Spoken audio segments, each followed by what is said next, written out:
Here on the North Shore Drive podcast, it's time for the Acrisure Fan Advantage, which means we're talking with a Raiders expert. We've got your boy Q, who covers the Raiders in a lot of aspects. We'll talk with him about how they are preparing for the Steelers and break down this matchup for you here on the Acrisure Fan Advantage for the Pittsburgh Post-Gazette. I'm your host, Chris Carter. Let's get into it. You are now listening to the North Shore Drive podcast, a show on all things Pittsburgh sports from the writers of the Pittsburgh Post-Gazette. Hosted by Christopher Carter.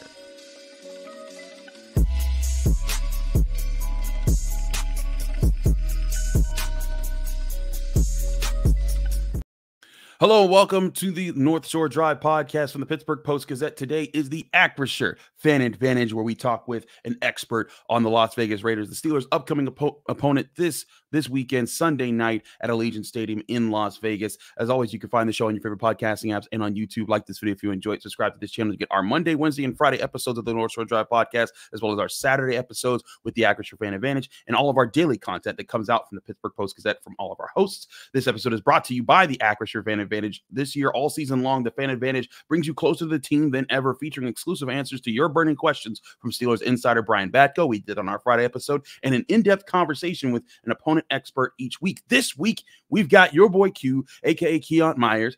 Q is a dude that if you know him, you know he is everywhere. He hosts the Locked On Raiders podcast and the Locked On Bets podcast. He's the host of Raider Nation Radio on 920 Las Vegas. He's also a host of ESPN Radio's Game Night Show. Ladies and gentlemen, your boy Q has made his way to the North Shore Drive podcast. Q, how you doing?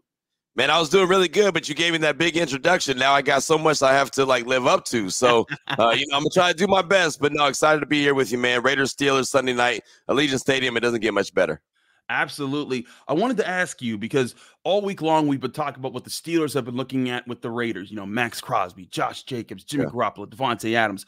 What are the Raiders talking about right now when they're talking about the Steelers? What are the biggest things they're concerned about going into this matchup? I think the biggest deal for the Raiders is trying to get their offense going, right? And we've heard a lot about it when it comes to the Steelers as well, but we've heard a lot about the Raiders trying to get their offense jump-started. And Jimmy G comes in as the quarterback. Josh Jacobs is back, obviously, as the running back for the Silver and Black. He was out all training camp, all preseason, because he was trying to get that contract deal. Just trying to figure out how to get this thing jump-started, right? Just trying to put those jumper cables on them, put them on the negative and the positive, and try to, boom, get it going. So the Raiders haven't quite done that through 2 weeks, but hoping to do that this week against the Steelers.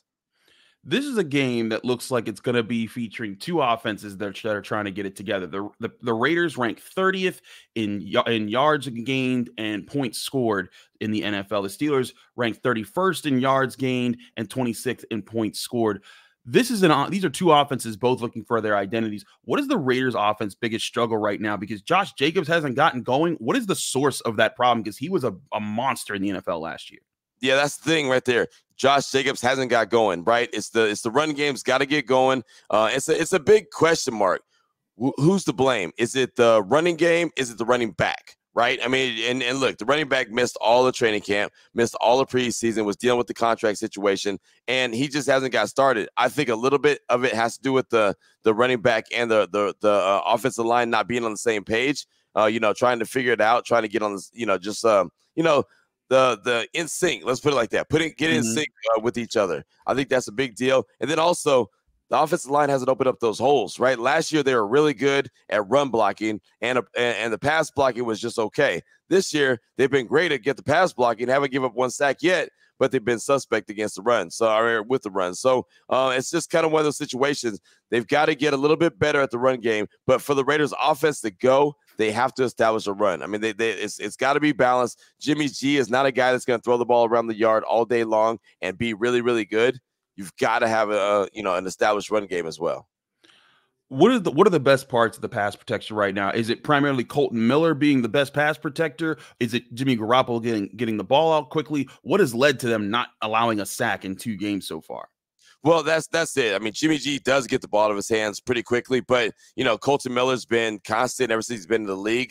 It was funny when he got drafted. I was like, oh, great, right? Because I just didn't think that the young man out of UCLA was going to be that guy, right? But he ended up being really good. He's been the anchor so far of that offensive line. Andre James at the center position has been really good. Dylan Parham, he was drafted last year by the Raiders. He's been really good at the left guard spot. The right side has been a question. Jermaine Illuminor, and now they have Greg Van Roten, where last year they had Alex Barr. So the right side of that offensive line is still kind of a work in progress, but they're coming along. Jermaine Illuminor has been pretty sticky good. So I think that a lot of it has to do with, just Jimmy G getting his hands, the ball out of his hands, but they're starting to gel as well. So the offensive line's coming together. They have a lot of pride, man. Jermaine Illuminor has heard himself as heard people talk about him as, well, he's just okay. And he's trying to really step up and really play at a high level, but he'll be tested in a major way on Sunday when TJ Watt comes to town. The defense for the Raiders looked pretty strong against the Broncos, but then they gave up a lot of points to the Bills. A lot of teams often do give up a lot of points to the Bills, but Maxx Crosby, it's obviously the face of the defense. He's a heck of a pass rusher. The Steelers have been talking about him all week, but Tyree Wilson is across from him. He was a top 10 pick by the Raiders this year, a rookie coming in, and he's been in. How have those two performed together? How has Tyree Wilson looked? And do you see that part of this defense gelling, or do you see that still having a ways to go? No, they've got a long ways to go. That's just reality, right? It's Maxx Crosby and everybody else. That's just the reality of the situation. Max is going to give you every effort in his body. There's a reason why his name has 2 X's in it, because he's that guy, right? He's a double X factor. Yeah, exactly. That's reality. But the rest of the offensive line, Tyree has done nothing. Right. Chandler Jones, he's out. He's not going to play this week. He's, dealing with some personal situations, and no one else has stepped up. So the Raiders tried to build it from the inside out. That's how a lot of teams do it. And so far it hasn't worked out. So somebody, they're screaming for somebody. Please, somebody step up and make a play and be that guy across from Maxx Crosby. Nobody's done it yet. We'll see if they show up Sunday night.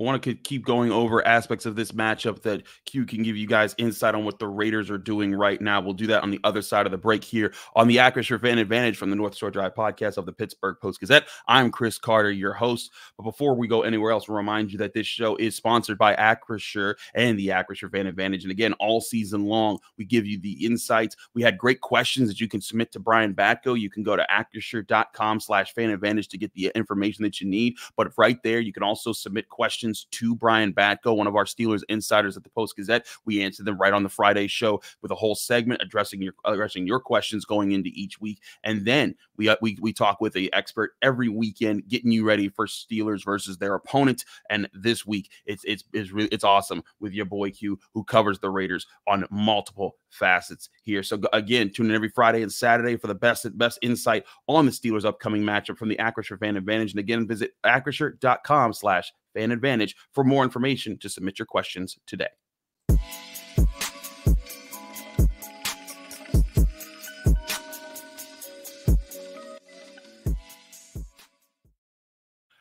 Back here on the North Shore Drive podcast, it's the Acrisure Fan Advantage with Chris Carter and your boy Q from Locked On Raiders, from the Raider Nation Radio Network, and from ESPN. Like I said, that man wears all the hats. But Q, let's talk about what these teams are going to try to do in this game, because the Steelers last week, they won because their edge rushers just wreaked havoc and just created so many problems. They both scored touchdowns, Alex Highsmith and TJ Watt.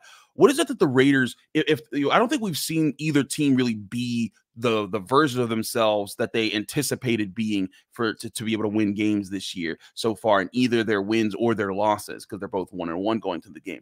If the Raiders play the way that you think that they're designed to play, what does that look like this year?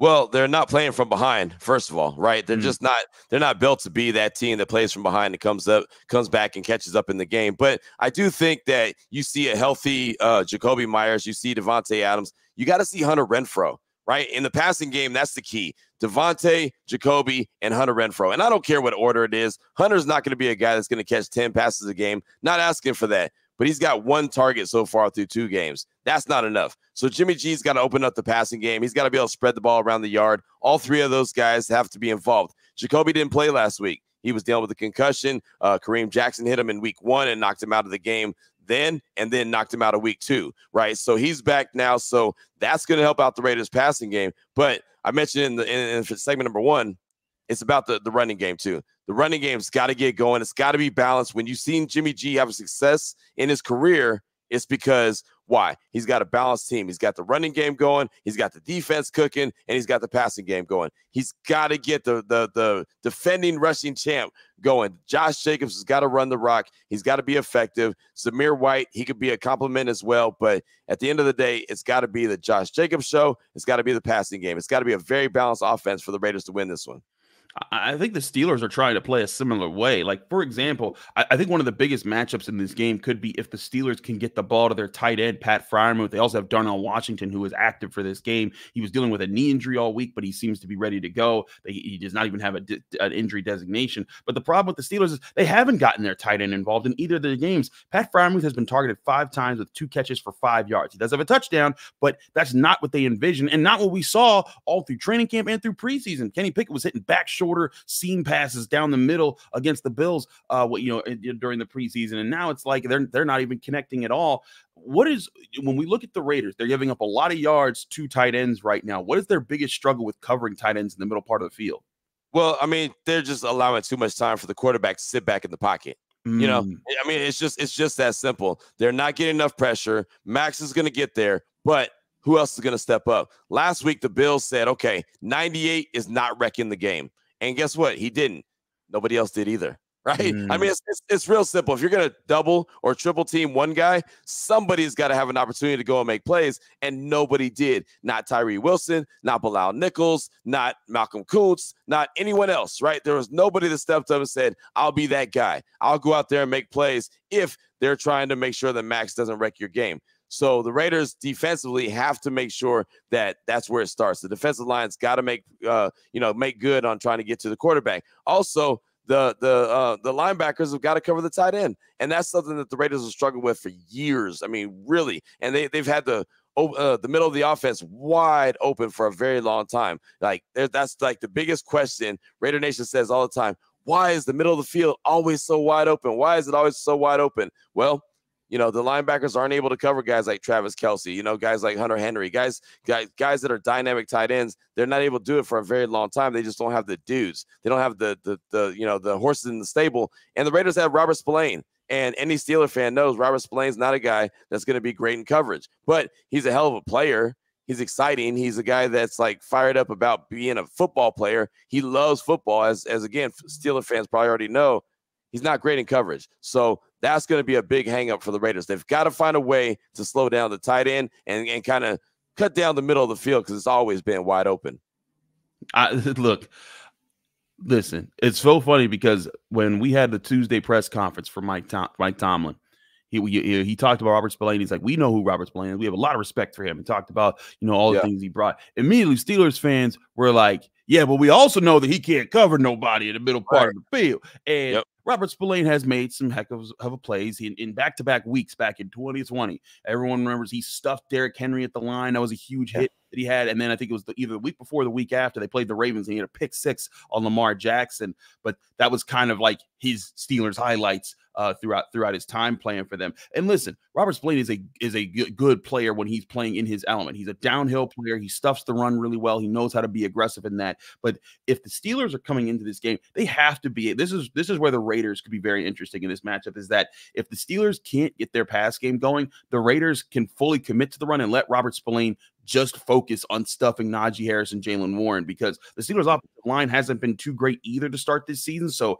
if the Raiders are able to get a pass rush, that could be an impact. But if I'm the Raiders, I am forcing Kenny Pickett to do the thing that he hasn't done this year, and that's be consistent in throwing the ball. What has been that conversation been like? Because Kenny Pickett led a game-winning drive against them last year. Yeah. And I know that the Raiders, they're even looking back. They're probably looking back at that matchup at least to see, like, hey, what things can we glean from just playing them really just, 3-4 games ago, the last time these two teams met up. Right.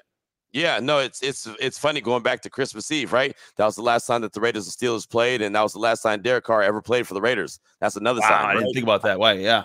Right? I mean, that's wild, right? I mean, he played for the team for 9 years. That was the last game he played, Christmas Eve versus the Pittsburgh Steelers. It's got to be about stopping the run, right? I think all of Raider Nation knows who Najee Harris is. I mean, he's a Bay Area guy, right? Everyone knows who he was just watching him grow up from Pittsburgh, California to where he is at now. And he's fantastic, but everything's about, okay, can Kenny Pickett beat you? And forcing him to beat you.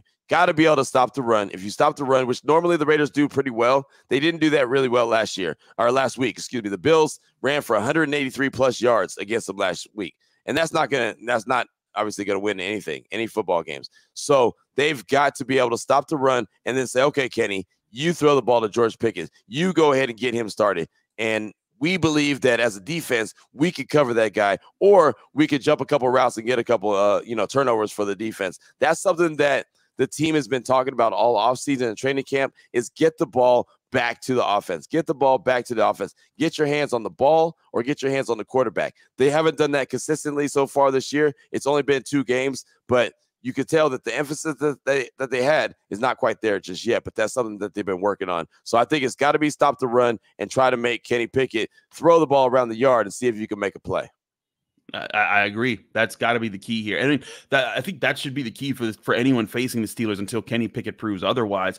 And again, listen, like, I'm a person, like, I covered Kenny in college. I remember what I saw him play really well in the preseason, play really well in training camp, looked like he was putting it all together, looked like this was going to be a special start to the season. And then he just comes out against the Niners and the Browns, does enough to just help them get over the line against the Browns, even though they had negative yardage in the fourth quarter. But he did hit on a big touchdown pass to George Pickens. But Kenny Pickett, the key will be, I think, for the Raiders, making sure to press the Steelers and say, hey, if he's going to grow up today, fine, he can beat us. But we are not going to let Najee Harris and this run game just bowl us over in that. Not that the Steelers have done that just yet, but that was how they found their stride last year, was the running game kind of picked up in the later part of the season and allowed them to possess the football. But if you're the Raiders, you're trying to force that issue consistently right there. We'll go over our predictions and how we see this game going out on the other side of the break here on the North Shore Drive podcast. It's the Acrisure Fan Advantage from Chris Carter and your boy Q. Stick with us. We'll be right back.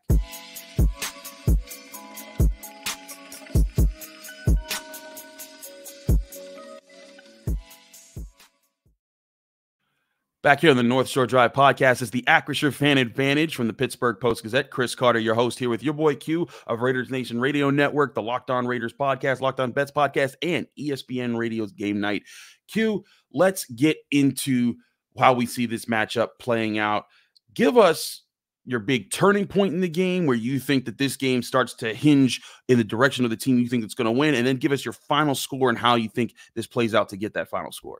Man, it's a good question when it comes to the final score. I'm never good at like predictions on how the game's going to go as far as the score goes. I think for the Raiders, if they're going to win, and I think they have an opportunity, I believe they're favored by 2.5 points. And, at home, you get normally 3. So that kind of tells you how close everyone expects this game to be, is they're only favored by 2.5. My expectation is the Raiders to get a run game established because the Steelers have struggled to stop the run. Yeah. So the Raiders have to find a way to exploit that.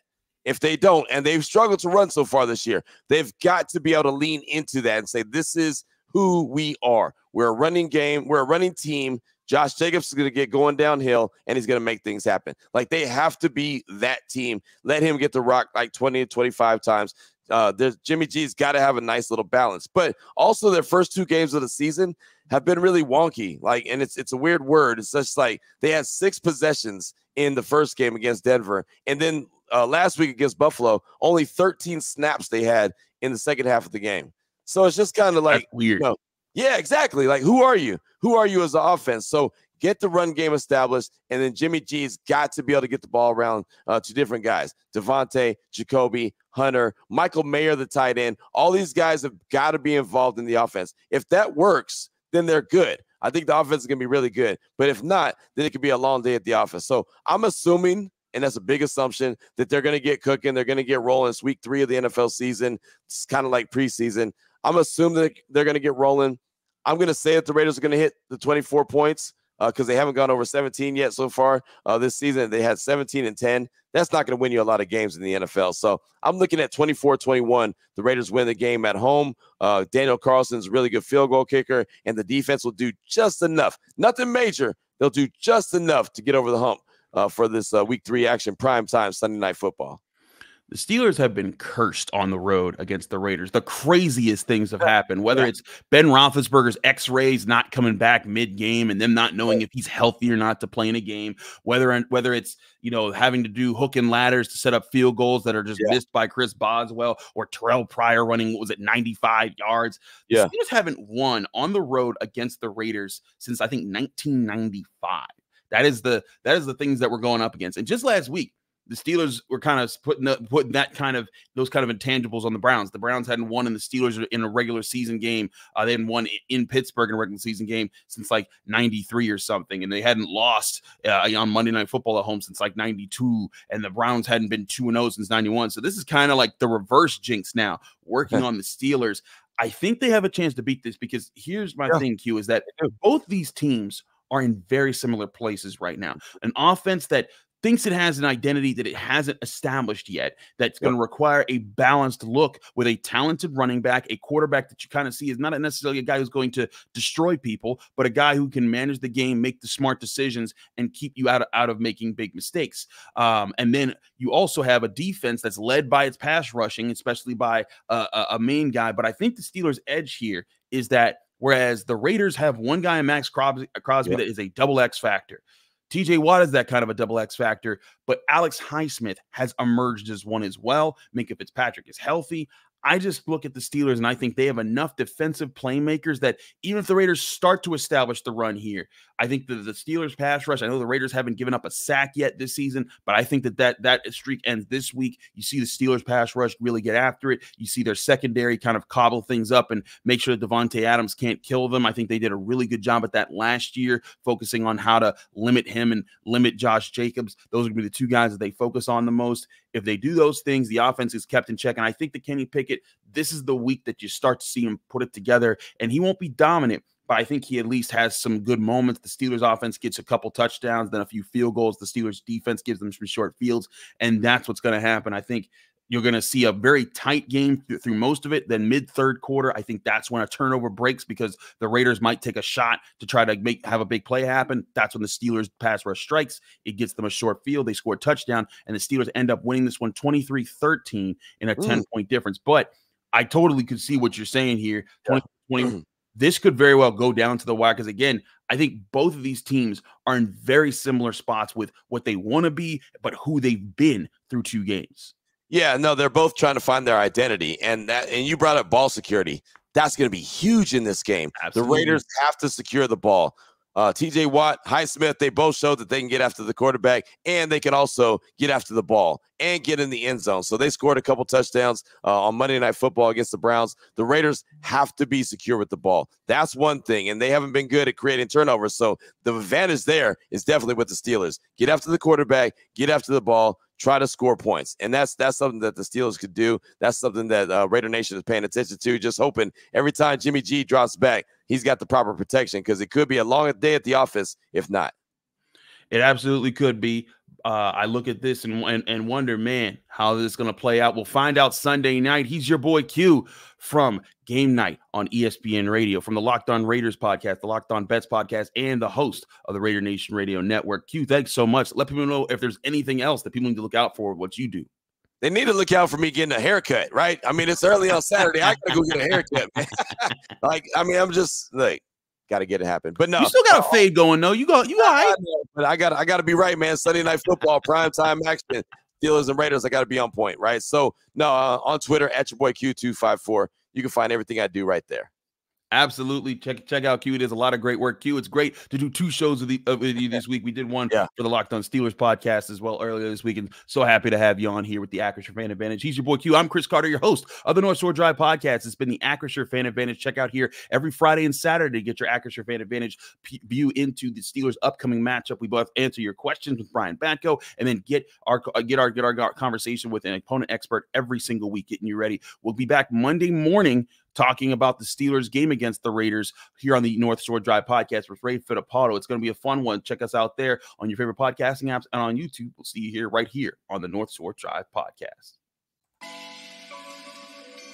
Thank you for tuning in to another episode of the North Shore Drive podcast from the Pittsburgh Post-Gazette. If you watch this video on YouTube, please like the video and subscribe to our channel. For 3 months of digital access to post-gazette.com at 99 cents, click the link below in the description.